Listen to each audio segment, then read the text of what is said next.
Çikolatayı babana ver. Babası sen de gel. Sonra gel. Önce bir çekelim. Önce çek ondan sonra. Mustafa, Muhammed Enes, Zeynep, Amine ve Erva kardeşlerimiz bizi ziyarete gelmişler. Kendi o güzel yüreklerinden topladıkları bütün harçlıklarını kumbaraya doldurmuşlar ve onun ihtiyaç sahiplerine, özellikle Afrika'daki o mazlumlara, o aç kalan çocuklara, susuz kalan çocuklara göndermek istiyorlar. Biz de inşallah onların bu biriktirmiş oldukları kumbaralarını şimdi teslim alacağız.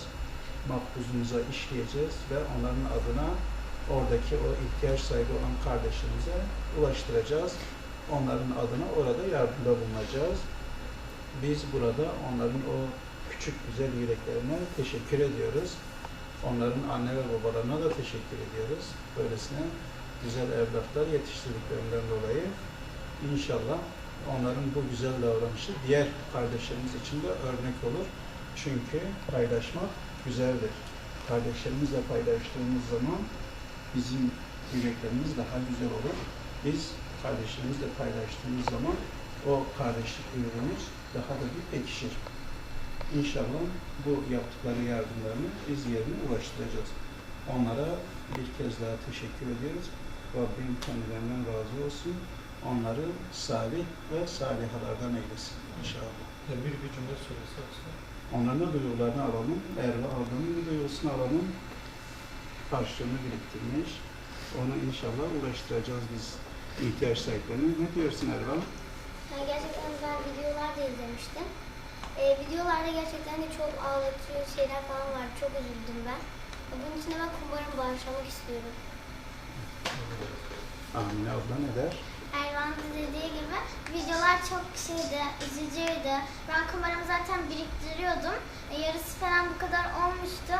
Ama zaten onları izledikten sonra daha çok şey olunca gördüğümü atıyordum. Böyle Evet. tam kumbaraya. Aldığın harçlığını harcamadın ama o kardeşlerine göndermek istedim. Teşekkür ederiz. Allah razı olsun. Zeynep sen ne dersin? Ben bayramda paralarımı biriktiriyorum. Sonra kumbarama atıyorum. Kumbaram dolduğuna kadar bekliyorum. Hiç paralarımı hiç paramları harcamıyorum. Böyle televizyonlarda izleyince daha üstü gözüküyor. Onun için ben kumbaramı bağışlamak istiyorum. Allah razı olsun. İnşallah kumbaranı oradaki kardeşlerimize ulaştıracağız. Muhammed Enes ne der? Ben de öncelikle dedim bu kumbarayı doldurmam amacını bana veren abilerime teşekkür ediyorum. Ve bunu doldurma amacım Afrika'da fakir büyüyen yetim çocuklar için, diğer tüm insanlar için bunu vermek istedim. Teşekkür ederiz. Allah razı olsun. Mustafa abi. Benim demek istediğim biz burada rahat rahat suyumuzu içip yemeğimizi yerken onlar orada aç ve susuz yaşıyorlar. Hani bu yüzden kumbaramı doldurup onlara göndermek istedim. Teşekkür ederiz. Hepinizin o güzel duygularından dolayı sizlere tekrardan teşekkür ediyoruz. İnşallah sizin bu yapmış olduğunuz yardımlarınızı biz oraya ulaştıracağız. Allah-u Teala oradaki o kardeşlerimizi de bu sıkıntılardan kurtarsın. Evet, teşekkür ederiz küçük kardeşlerimize.